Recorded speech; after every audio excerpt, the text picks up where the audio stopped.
Welcome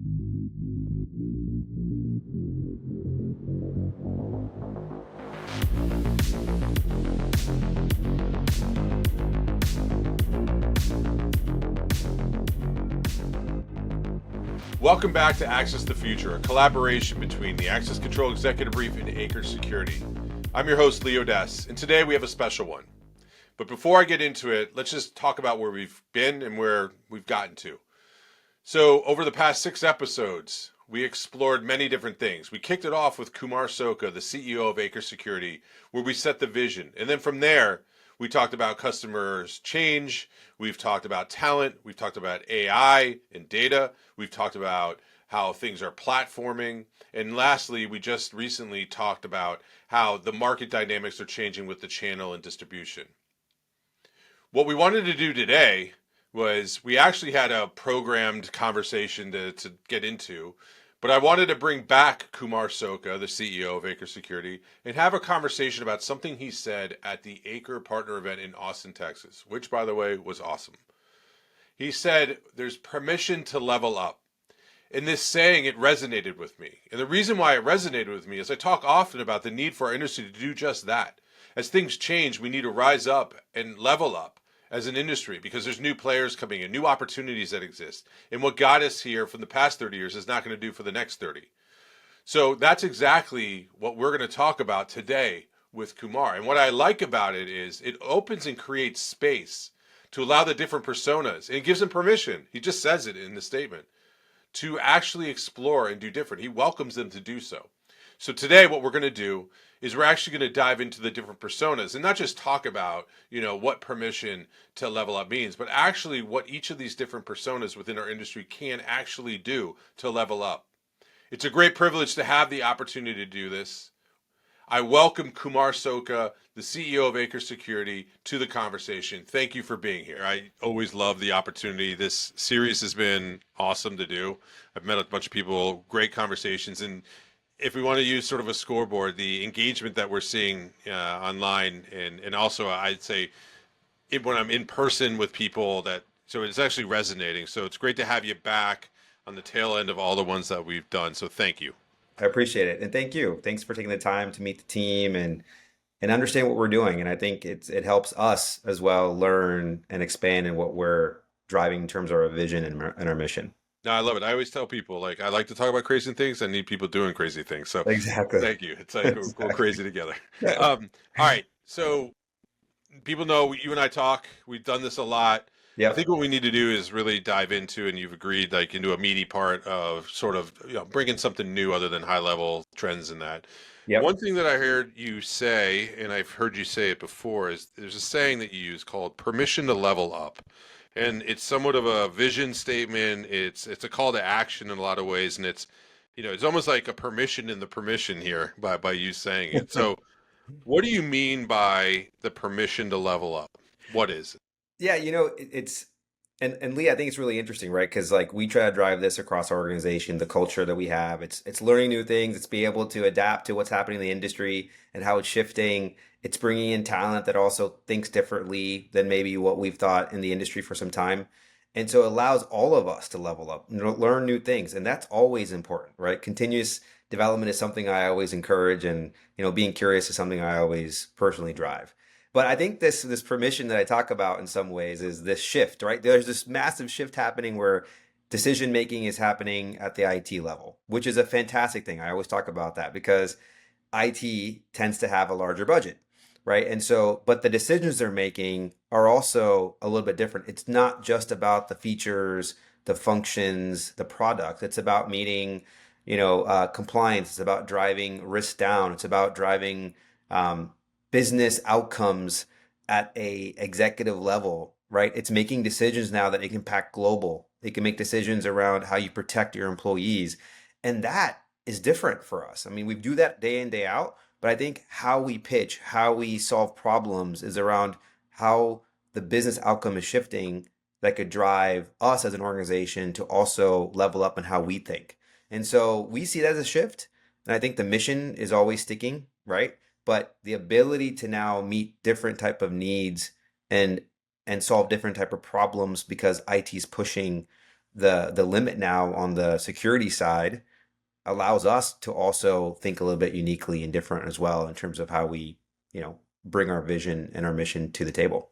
Yeah, no, I see it. But let's talk about the personas, right? Because when you say we, I have a feeling you're talking a greater we than just say Acre yourself or or your team that's there. But so let's actually, if you don't mind, I'll talk about a couple of personas. Let's work backwards on it.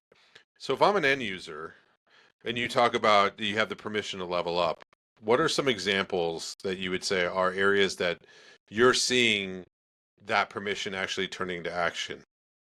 Yeah, so for example, right? Like we talk a lot about you tend to go into a product demo and you talk about our features, our function, what it does for you, how do you do user levels and things like that. I'm sitting in discussions now whether I'm sitting with IT, sitting with senior executives and large end users with our partners, with our integrators. And the questions that they're asking is like, okay, how do I get access to data and information, right? How do we drive more predictive, prescriptive solutions where we can be more proactive than reactive, right? How do we ensure that we can reduce risk and liabilities that we get attacked every single day from a cyber security standpoint, right? Like those are all discussion points that are about the infrastructure, the architecture. Can you move to from a server base to a cloud based right solution? That's a different discussion, right? That's more IT. That's more business kind of strategy, business optimization for a larger corporation, right? And so I think from that perspective, how do we mesh the talents that we have from IT and security coming together? How do we think about the evolution of even our solutions and how do we develop them and think about the fundamentals of it? So it's across the board, not just our sales strategy, but also how we develop product, how we think about the interaction of the different personas, whether you're an operator, whether you're an IT director, whether you're an executive, those are all kind of changing. And I think that's good for us. It expands how we should look at products, expands the budgets that corporations have and where they can put their money. I think it's a great factor for innovation as well.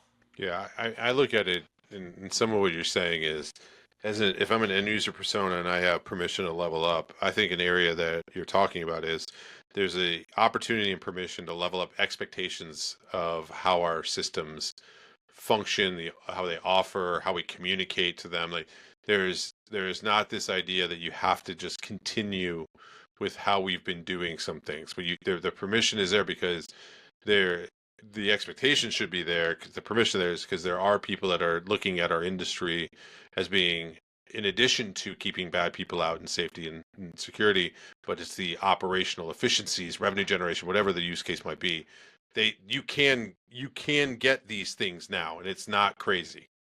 I mean, absolutely. I think if you think about the decisions a lot of people make, whether it's an ERP or a PLM for product lifecycle management, there is the aspect of how do you protect your people?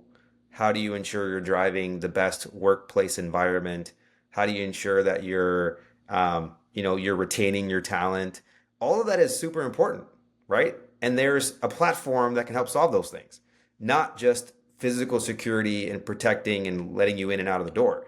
That information actually allows you to make those decisions at a business level, Yep. right? That will optimize your business, that will drive employee engagement at a certain level. And businesses are now thinking that way because it's super critical to keep your culture, to keep your talent. And I think those are all factors of what we do every single day. Yeah, absolutely. All right, so if we move to an integrator, another persona, so moving up the stack, if you would, the permission to level up with an integrator. I heard some of this at your partner event that you talked Yeah. about. There's an underpinning of it, and even down I talk about your logo being this sort of bridge, right? So I know you've got some thoughts around what does it mean if I'm an integrator when you say you have permission to level up? Yeah, I mean, I think, we talk a lot about the evolution of the integrator, like what happens when AI comes in, do jobs shift, right? End user, like manufacturers like ours talk a lot more to the end user. What does that mean? Like my comment to all of our integrators is that the collaboration that we have, the solutions that we bring to the end user doesn't change. Maybe the way we work together and the problems we solve at the end user level may change. right? There's two ways, maybe there's two or three ways I think about it. One, obviously technology evolution, right? The fact that, the more that you can stay connected, the more Yep. that you get information and data, the more you can do with it, right? And then that is an opportunity for an integrator to think through because I think what people can do with data and reporting and how you can drive the problems you're trying to solve at the business level all matters, right? If you want to be proactive in a school to ensure safety, all matters. So talking about that from an integrator standpoint is significant because they are the touch point with a lot of our end customers. And so that's a way to level up too, right? And I think the other aspect is how we even operate as an organization. We're trying to build tools that are easier to implement, install, but also operate, right? And I think that's going to evolve very quickly as well because AI is going to be an enabler for that. And as you bring more security solutions together, it's going to be an enabler for that too. So the integrator gets an opportunity to now bring that value as well to the end user. And I think this evolution of how systems are coming together. So you're seeing more access and video and intrusion and visitor all coming together more. So that means there's an opportunity to now cross sell in different ways, right? And solve additional problems, right? So I think this evolution, whether it's operational technology, ease of doing business, is a great way for integrators to say, okay, manufacturers are thinking about it, end users are thinking about it, integrators should think about it too, that we can all evolve and be able to provide the expectation that customers are thinking about because the evolution of technology is moving so quickly. I totally agree. It's funny. I wrote mine down here. The first one on the integrator I said was the expectation. They have permission to level up expectations of their partner that the manufacturer side. Where, if we're being honest, a lot of them they'll carry a ton of brands because of customer service or whatever has happened, but there's only a handful that actually, I would say, add value to their business. And there may be a weird conversation that, just because your dad bought from them or because you've been working with someone for 45 years, I do think now there is a need to take a look at it and say, are they what's best for my business as I go forward with a clear point of view and strategy of what I want this thing to be? And then I do believe that there's permission to redefine the value that they believe. I think of a group like integrators, there's a self identity that they have of who they are, of the value that they bring, sometimes apologetically, but sometimes like as a subject matter expert demand. As the market has shifted, like you're talking about, they have permission to say, you know what? I need to take a look at the things that I do that differentiate and add value, but then I Exactly. also have to look at the things that I need to add on to continue to be relevant. Yeah. And they have permission to do both. No better time than now to say basically like, let's sit down and put a new strategy together as far as what we want to be tomorrow. 100%. And we're doing the same thing, right? Like, Yes. at that conference when we had everyone together, right? It was all about how do we grow? And I think everyone has to make decisions selfishly for their businesses. But at the same time, if we actually collectively think through this together, innovate together, and not think that we're encroaching in each other's territory, we're only going to progress, right? And I think this evolution of moving to IT, the cyber and physical coming together, right, allows us to think a little bit different in a white space that maybe hasn't been in our industry before. And so I think there's a huge opportunity there. And I think the integrators that are thinking in that direction and the manufacturers that are thinking that direction, you know, that will be a spur, that will be an opportunity to grow, right? And I see it today. Like if you think about cloud, 2 years ago when I 2 or 3 years ago when I first entered the industry, it was like, oh no, right? Now it's like we kind of have to move this direction because of all the cyber risks that we have, Yep. right? And all the opportunity you get to leverage your data for, Yep. right? Absolutely. So All right. So next one, permission to level up. If I'm a specifier, what do I have now permission to level up around? What does it mean to my business when you say that? the specifier is fantastic, right? Because they're always looking at the next level of technology, right? They're always looking at how do I ensure that I can future-proof a solution for the end customer? How do I ensure that the design, the innovation meets the needs of the security for the future, right? And I think that is also when I love talking to specifiers and consultants and design engineering firms about is they always want to understand like what are we doing to um, support the security and future-proof the solution so the end users can have that. And it's funny, they get asked that question all the time, right?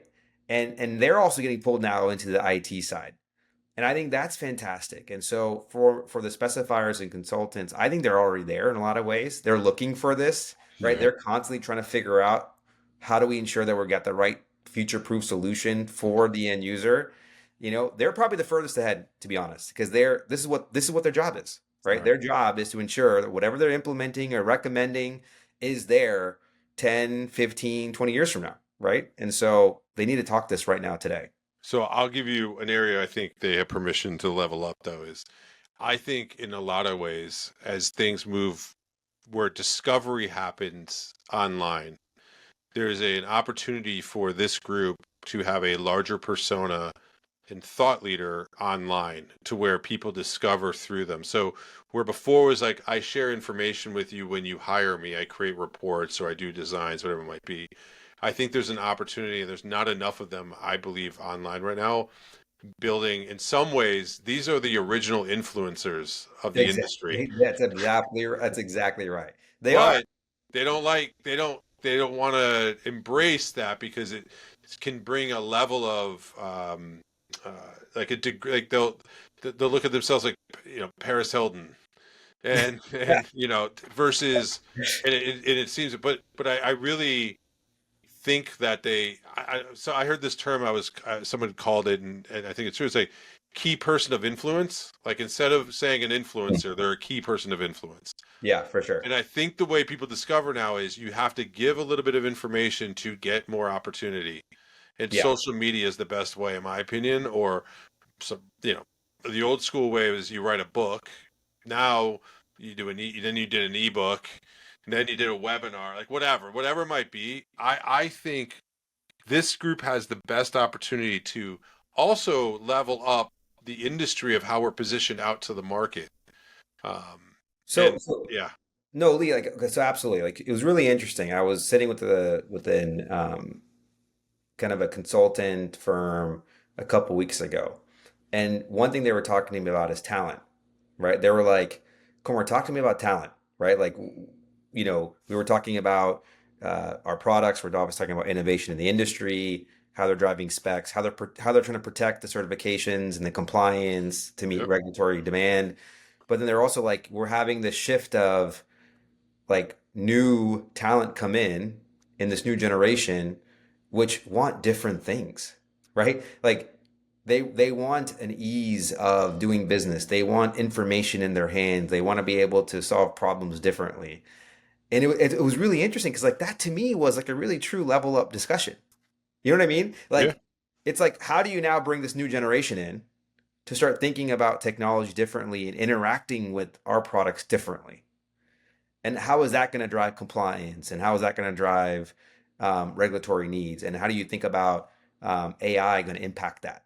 And so I thought it was a fascinating discussion because, like, to your point, they're thinking about how to bring in this different level of talent.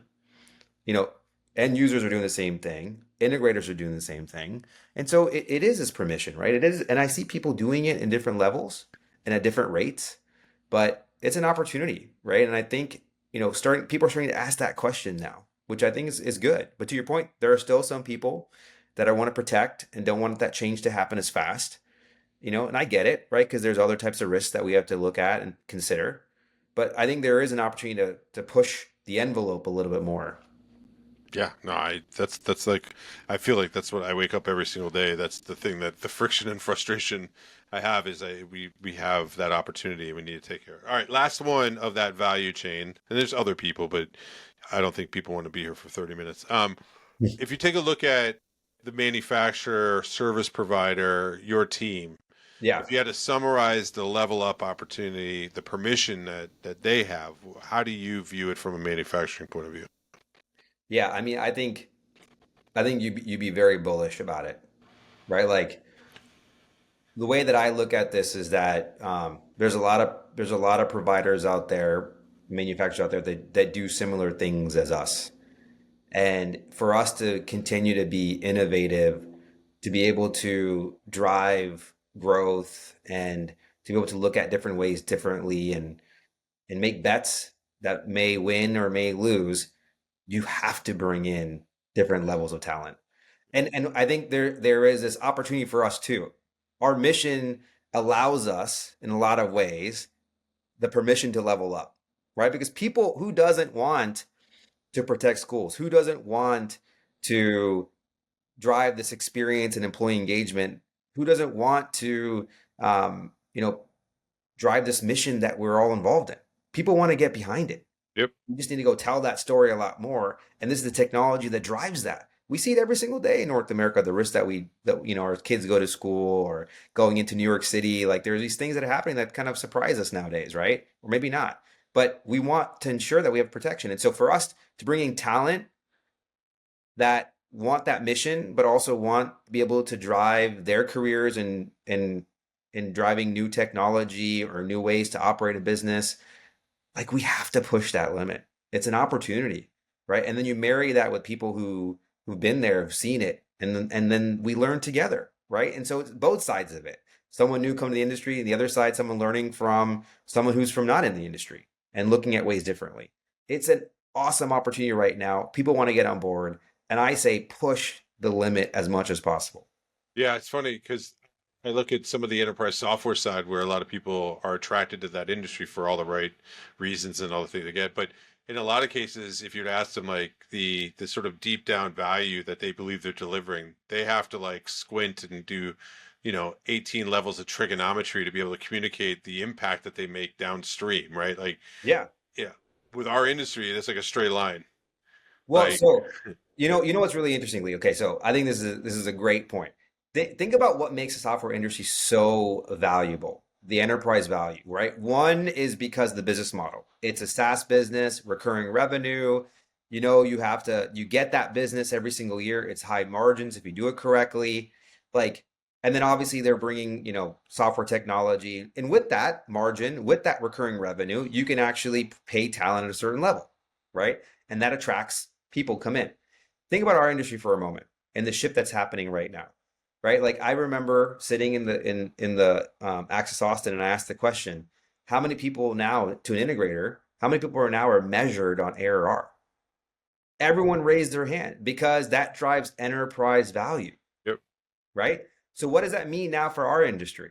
If that is significant, if software was always an enabler, now it can be the main part of it, right?